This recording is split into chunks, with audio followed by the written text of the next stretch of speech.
नमस्कार दोस्तों, हमारे चैनल में आप लोगों का स्वागत है। मैं हूं शैलेंद्र। आज हम देखेंगे यूपीएससी और पीएससी का सब्जेक्ट वाइज क्विज देखेंगे, है ना। इसमें जो रहेगा हिस्ट्री का क्विज रहेगा, हिस्ट्री एंड कल्चर का और सोशल इशू का, है ना। हिस्ट्री, कल्चर और सोशल इशू का इतने इसके क्वेश्चन रहेंगे।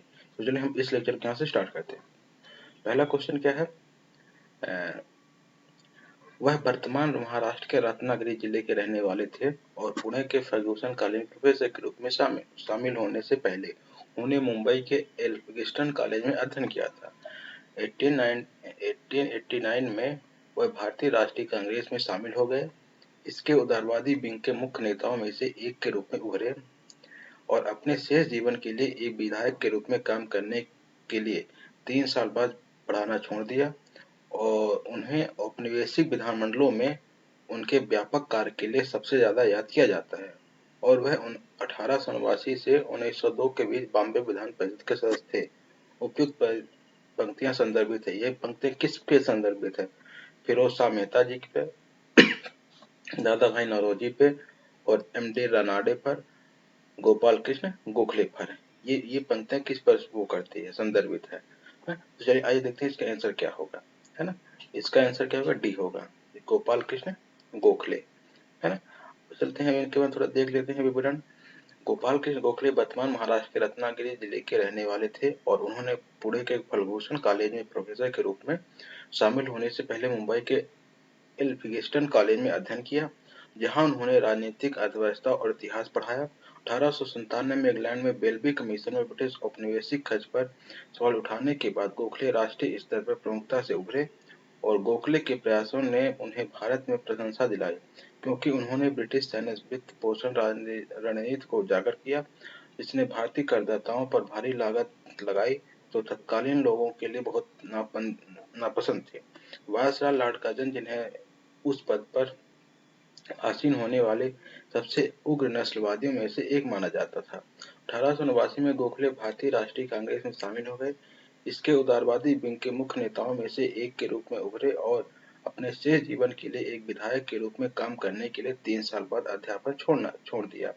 गोखले के औपनिवेशिक विधायकों में उनके व्यापक कार्य के लिए सबसे ज्यादा याद किया जाता है। 1899 और 1902 के बीच वह बॉम्बे लेजिस्लेटिव काउंसिल के सदस्य रहे और उसके बाद 1902 में अपने मृत्यु तक इंपीरियल लेजिस्लेटिव काउंसिल में ही रहे, है। ये इसका विवरण हो गया। तो इसका आंसर क्या होगा? डी, गोपाल कृष्ण गोखले, है ना। अब चलते हैं इसके आगे, प्रश्न क्रमांक 2, है ना। लद्दाख सिंह स्कोस के संदर्भ में निम्नलिखित कथनों पर विचार करें। यह मूलतः लद्दाख की प्रसिद्ध कालीन बुनाई हस्तकला है और इसके भौगोलिक संकेत जीआई टैग मिला हुआ है।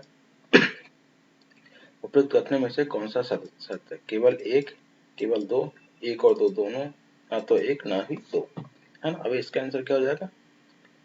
बी, मतलब केवल दो सही है ना। लद्दाख सिंगल्स में जिले लद्दाख वुड कार्विंग के नाम से जाना जाता है। मंदिरों में विभिन्न प्रतीकों का उपयोग धीरे धीरे उत्कृष्ट गुणवत्ता वाले फर्नीचर में किया जाता है, इसलिए कथन 1 सही नहीं है, है ना। आगे बात समझिए। लद्दाख के लकड़ी पर नक्काशी कारीगर द्वारा बनाया गया उत्पाद गुम्फाओं की वस्तुकला, घरों, मठों, लकड़ी के चकस्से, टैबलेट, लकड़ी के लिंटल्स पर जानवरों की नक्काशी आदि से शुरू होने वाले उत्पादों की बहुआयामी विविधता के साथ बहुत विशिष्ट है। इसे वस्तुओं के भौगोलिक संकेत पंजीकरण की और संरक्षण अधिनियम 1999 की धारा 13 के तहत भौगोलिक संकेत जीआई टैग मिला है, इसलिए कथन 2 सही है। इसका आंसर क्या हो जाएगा? केवल 2, है ना। इसे भौगोलिक संकेत जीआई टैग मिला हुआ है। आगे समझिए। अब चलते नेक्स्ट क्वेश्चन में, है। झांसी कला के संदर्भ में निम्नलिखित कथनों पर विचार किया। पारंपरिक कला की उत्पत्ति किसके पंथ से हुई है? इसमें देवता के जीवन की घटनाओं के आधार पर स्टेसिल बनाना और फिर उन्हें कैंची का उपयोग करके कागज की पतली शीट पर हाथ से काटना शामिल है। ऊपर दिए गए कथनों में से कौन सा सही है ना। केवल एक, केवल दो, एक और दो दोनों, ना तो एक और ना ही दो, है। अब इसका क्या आंसर क्या हो जाएगा? सी, एक और दो दोनों, है ना। एक और दो दोनों। अब चलते थोड़ा इसका विवरण देख लेते हैं। प्रधानमंत्री नरेंद्र मोदी क्वाड शिखर सम्मेलन में भाग लेने के लिए टोक्यो गए। वह अपने साथ अमेरिका, ऑस्ट्रेलिया और जापान नेताओं के लिए भारत के समृद्ध सांस्कृतिक विरासत और कला रूपों को प्रदर्शित करने वाले उपहार लेकर आए। पीएम मोदी ने अमेरिकी राष्ट्रपति जो बाइडेन को जो जटिल झांसी पैनल दिया वह ठाकुरानी घाट की थीम पर आधारित है, जो गोकुल में प्रवृत्त यमुना नदी के तट पर सबसे प्रसिद्ध घाटों में से एक है ना। पारंपरिक कला रूप में जो कृष्ण के वंश से उत्पन्न हुआ है, अतः कथन वंश सही है ना। इसमें देवता के जीवन की घटनाओं पर आधारित स्टेंसिल बनाना और फिर उन्हें कैंची का उपयोग करके कागज की पतली शीट पर हाथ से काटना शामिल है। यह कथन तो भी सही है। पुराने समय में स्टेंसिल मोटे अनाज या केले के पत्तों का उपयोग करके बनाए जाते थे, लेकिन अब यह हस्तनिर्मित और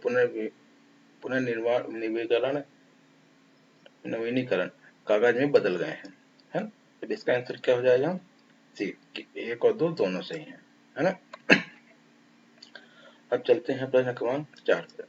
रंपपा मंदिर के संदर्भ में निम्नलिखित कथनों पर विचार करें, है ना। यह मंदिर भगवान विष्णु को समर्पित है। इसमें काकतीय काल के अभिव्यंजक कला रूपों में विभिन्न प्रयोग किया है। यह बलुआ पत्थर से बना है जिसमें नक्काशीदार ग्रेनाइट और डोलराइट के सजावटी बीम और खंभे हैं। ऊपर दिए गए कथनों में से कितने सही हैं?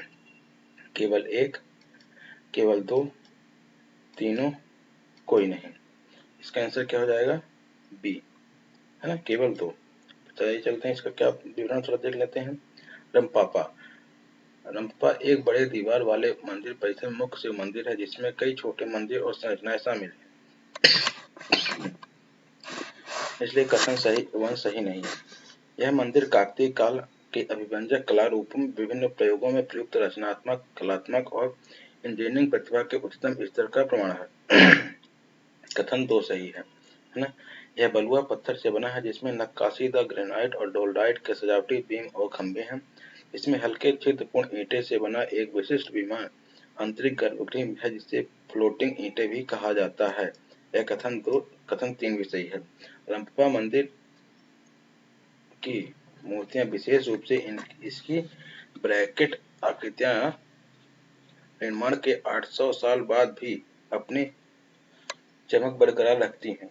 यह मंदिर काकतीय वंश की उस कथा को जीवंत स्मृति है जो दक्षिण भारत के तेलुगु भाषी क्षेत्र में स्वर्ण युग को लेकर आया था, है ना।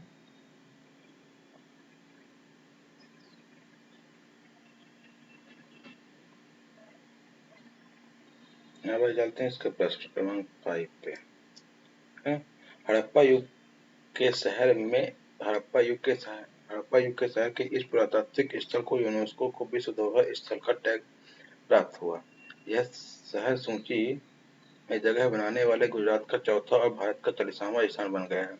यह टैग पाने वाले भारत में प्राचीन घाटी सभ्यता IBC की पहली साइट है ना। उपयुक्त जनता किस साइट को संदर्भित करती है? धूलवीरा, बेट द्वारका, लोथल, करजेतर। इसका आंसर क्या आ जाएगा? धोलावीरा, है ना। हड़प्पा युग के शहर को पुरातात्विक स्थल धोलावीरा को यूनेस्को के विश्व धरोहर स्थल का टैग प्राप्त हुआ है। सूची में जगह बनाने वाला धोलावीरा गुजरात का चौथा, भारत का 40वां स्थान बन गया है। यह टैग पाने वाला भारत में प्राचीन सिंधु घाटी सभ्यता का पहला स्थल है। IBC एक्रोपोलिस का जिले के वर्तमान धोलावीरा गांव के पास एक पहाड़ी पर स्थित है जहां से इसका नाम पड़ा है ना। इसकी खोज 1968 में पुरातत्ववेत्ता जगत प्रतिजोशी ने की थी। पुरातत्वविद रविंद्र सिंह बिष्ट को देख-रेख में 1990 और 2005 के बीच साइट के उद्यमी प्राचीन शहर का पता चला जो 1500 ईस्वी पूर्व में अपने पतन और अंततः बर्बाद होने से पहले लगभग 1500 वर्षों तक एक वाणिज्यिक और विनिर्माण केंद्र था, है ना। ये रहे 5 क्वेश्चन डेली बेस में है, डेली क्विज है ना, सब्जेक्ट वाइज है। सब्जेक्ट वाइज कुछ history and culture and social issue के 5 क्वेश्चन है। इसी तरीके से अलग भी सब्जेक्ट के आएंगे ना। तो हमारे चैनल को सब्सक्राइब कर लीजिएगा और इस वीडियो को मैं समाप्त कर रहा हूँ। चलिए थोड़ा एक बार इसको मिटा भी दूँ जो मैं टिक मारा हूँ, है ना।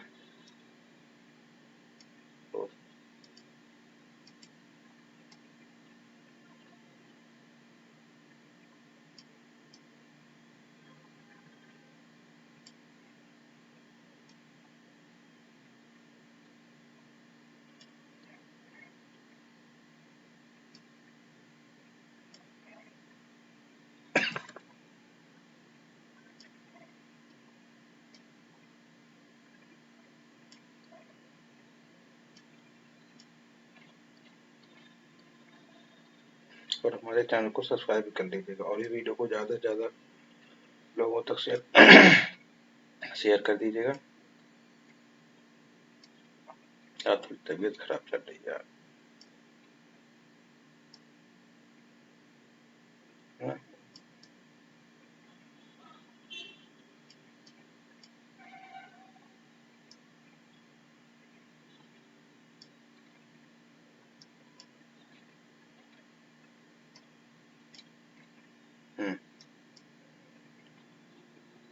तो अब मैं यहाँ से इस वीडियो को समाप्त कर रहा हूँ। धन्यवाद।